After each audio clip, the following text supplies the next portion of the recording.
presence of God, just where you are, just open your heart.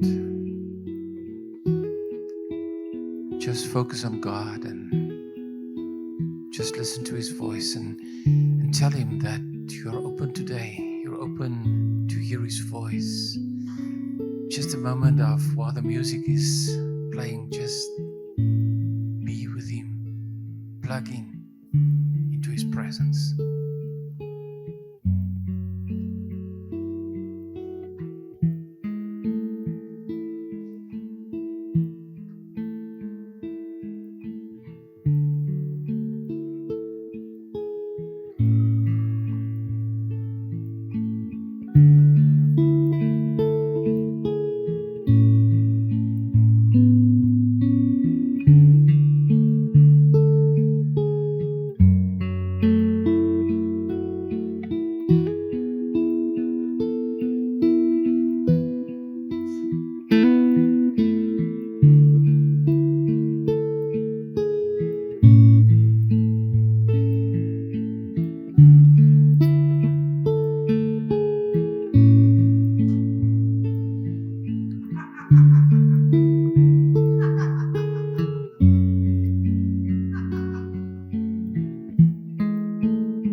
Yes, Heavenly Father, we just want to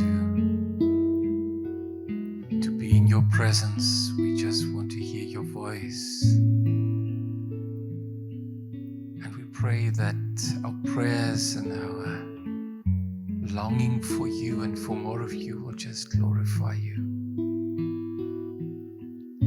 We pray that our being together in your presence today will be a sweet fragrance, will be incense before your throne. Jesus, we glorify you. Holy Spirit, we wait upon you. Thank you for your presence.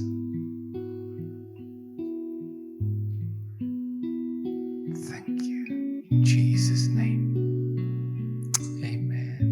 Amen.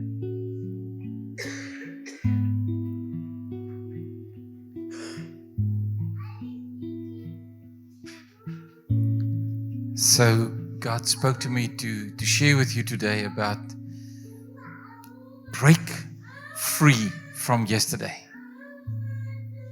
and step into your destiny. So perhaps I can just share with you a prophetic word. Is that okay? It might be for you, it might be for the person next to you. But I believe this is the moment that God is taking some of us deeper. Many times you felt this tug on your inside, this longing just to be closer, to walk closer to Him. And I believe today is the day Holy Spirit is touching us. While I was preparing, I saw a submarine. And you're in it. And while the submarine is slowly going deeper and going deeper, you are seeing everything on the screen. It's a very modern submarine. You can see everything around you.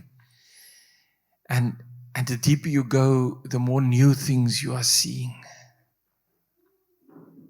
And in the brightness of this light of the modern submarine, you can see things that the human eye didn't see before in the depths of the sea. And this is the way that Holy Spirit is taking you deeper into the mysteries of God. God wants to reveal unto you the things of eternity, and this is the time, and this is the season. And while I was seeing this and preparing this, that night God gave me a dream. And I didn't understand the dream that well because He showed me 3 circles and circles and circles. And then He gave me this message. And I believe one of the things that God wants to say in the first circle is break free from everything that's hindering, that's stopping you to go deeper. And then the second circle, go into your destiny. Step into it. It's something you have to do. God has prepared it already. And then the circles following, He will give you His joy. He will give you His peace, His shalom. So just receive it when God is speaking to us in this way. Just do it. Receive from God. Break free. And step into what God has promised you for so long. In the mighty name of Jesus. Amen. So, where are we in history today? So if we can go back to the biblical calendar, not the Gregorian calendar. We are in the year 5785. Very important here in the Spirit. This year is about stepping out into a spacious land. It's a place where burdens are lifted. This is the word for this year. It's stepping into the fullness of Father's plans for your life. So we need to understand what those plans are. And in this month, the month of Iyar, it's a very, very important month because God is training His children in certain things in this month all over the centuries. This month is the month just after they crossed the Red Sea. You remember, God parted the Red Sea. They crossed through the Red Sea on dry ground. And when they got out on the other side, God closed the sea over their enemies. That's where we are. But when they looked around them, there was nothing. It was barren. It was desert. No food. No water, no malls, no shopping, nothing. So God took them into this season, yes, because they didn't obey. They didn't take the promise that God showed them when they sent out the 12 men. But God also, He was busy putting something inside of them. And I believe in the day and age we are living, God is putting that something into us again and again. Until we really understand it. God wants us to really know Him for who He is. In the desert time, when there's no food, what is God doing? He gives manna. The word manna means, what is it? What is this? It's supernatural food from heaven. And people, we as believers are entering a time in history. Perhaps it's already the beginning of the end times, that we will need to know God in a way that He is my provider. He is my protector. Nobody else, nothing else. And we can't depend on the arm of flesh. Somebody sent me a Kingdom WhatsApp this week and said, we cannot depend on the arm of flesh. God doesn't want that. We must depend on Him and Him alone. Even when it seems desert, barren, there's nothing.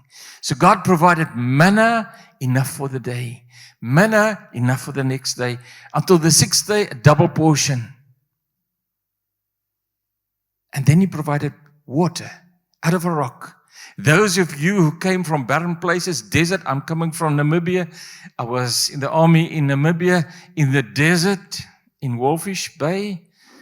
There's nothing. And God says, I'll provide. I'll give you the water. But the more important thing than that is to realize who I am and how much I love you and that I'm your covenant God. That's why He gave a cloud by day, the cloud of His presence. As we came in and it was so foggy this morning, I thought about the cloud of His presence. I prayed, Father, let the cloud of your presence be here. Whether we see it or not, we need the cloud of your presence. It's not only His presence, it's also protection. It was a shadow in the heat of the desert times. And in the middle of the night, there was this pillar of fire. The pillar of fire of His presence. But it's also light. It's also heat. It's also all we need when it's the darkest times in our lives. God is Jehovah Jireh.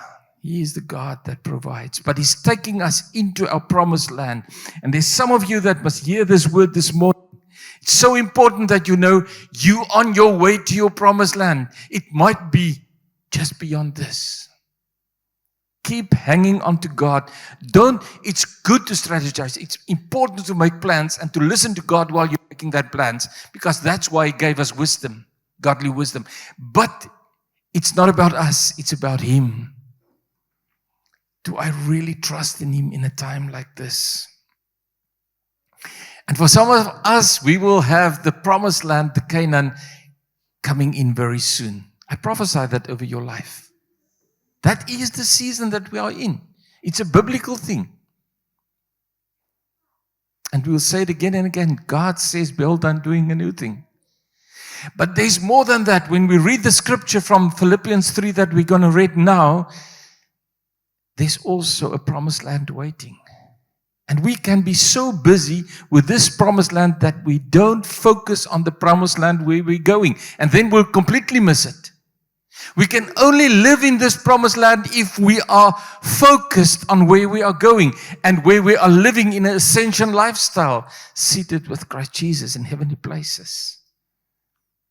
That's why this word is about forget the past, put it away, stretch out for the future. Philippians 3, verse 1. Finally, my brethren, rejoice in the Lord. For me to write the same things to you is not tedious, but for you it is safe. Beware of the dogs, beware of evil workers, beware of the mutilation, for we are the circumcision who worship God in the Spirit. Rejoice in Jesus Christ and have no confidence in the flesh. Though I also might have confidence in the flesh, if anyone thinks he might have confidence in the flesh, I'm also, says Paul. I'm circumcised on the eighth day. The stock of Israel, the tribe of Benjamin, a Hebrew of the Hebrews. Concerning the law, a Pharisee. Concerning zeal, persecuting the church. Concerning righteousness, which is the law, blameless.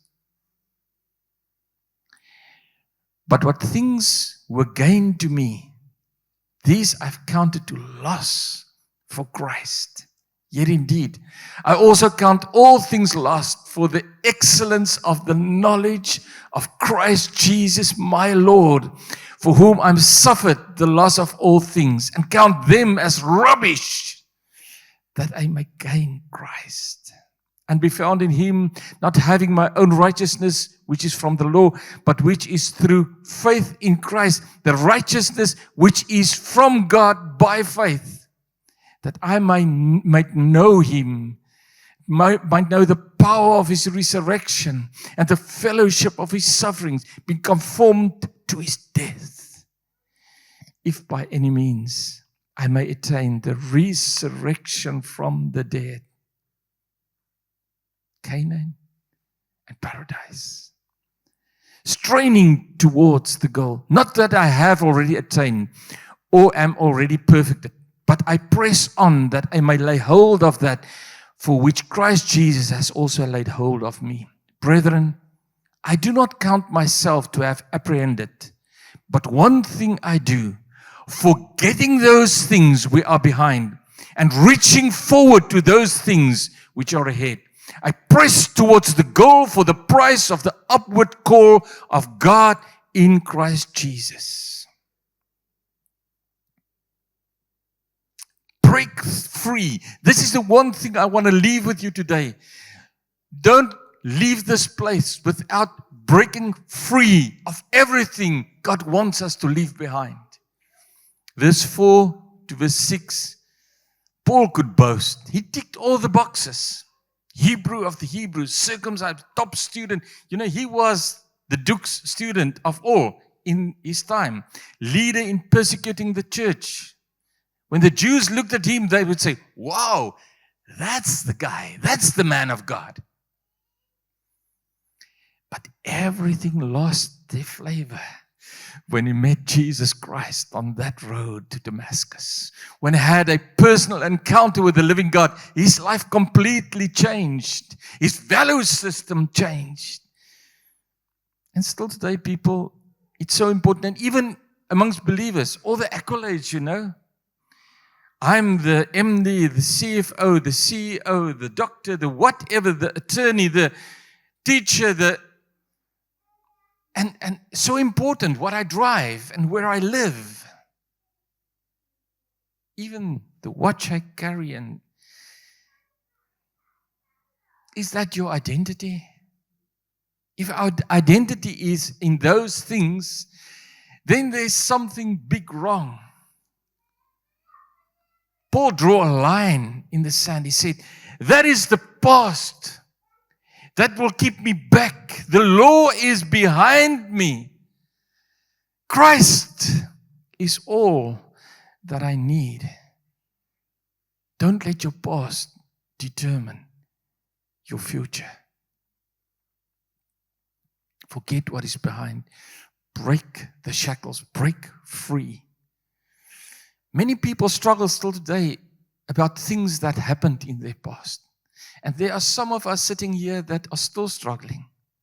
Abuse, rejection, trauma, etc. And the moment you encounter an obstacle, that thing jumps up. And it shouts into your life a lot of lies from the pit of hell. And we must discern that, we must know that, and we must stop it today. I'm coaching a lady, and so easily she says, I'm not good enough. I'm not good enough. And God changed her around that now her identity is in Christ. And the moment things jumps up, she can say, I know who I am. I'm in Christ Jesus.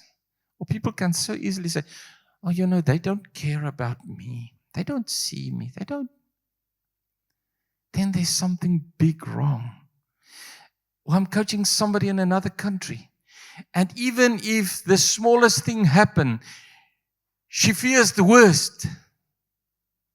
And we have to keep on saying, Christ Jesus in you, you're more than a victor. You're more than a conqueror. Don't believe the lies from hell. When your business fails, is that your identity? Or when God gives you something else, will you go for that because God says, I'm giving it to you? Charlotte gave me a book about identity, and I'm telling you that was so good. Not a book, it was a video. And you can so easily say, you know, I'm a leader in the kingdom of God. I'm a husband to my wife, or a wife to my husband, grandma, grandpa. That's important stuff, but that's your calling. That doesn't identify you.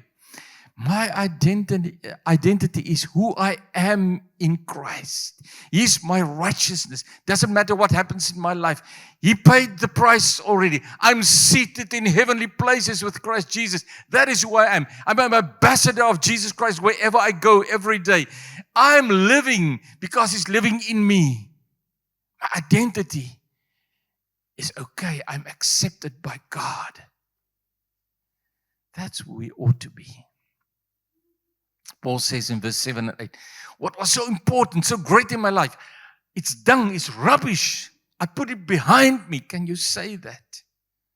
Can I ask you, what is keeping you back in the kingdom of God? Today, I want to say prophetically to you, people of God, put behind you your past. Forget about that. Although you can't forget it, forget it. Neglect it. It's not that important. It's good to remember and not to go there again.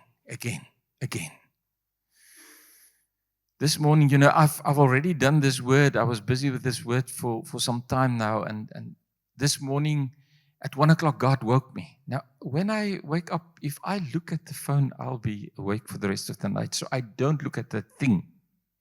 perhaps the time. But this morning, when I woke up, I had this unction in my spirit.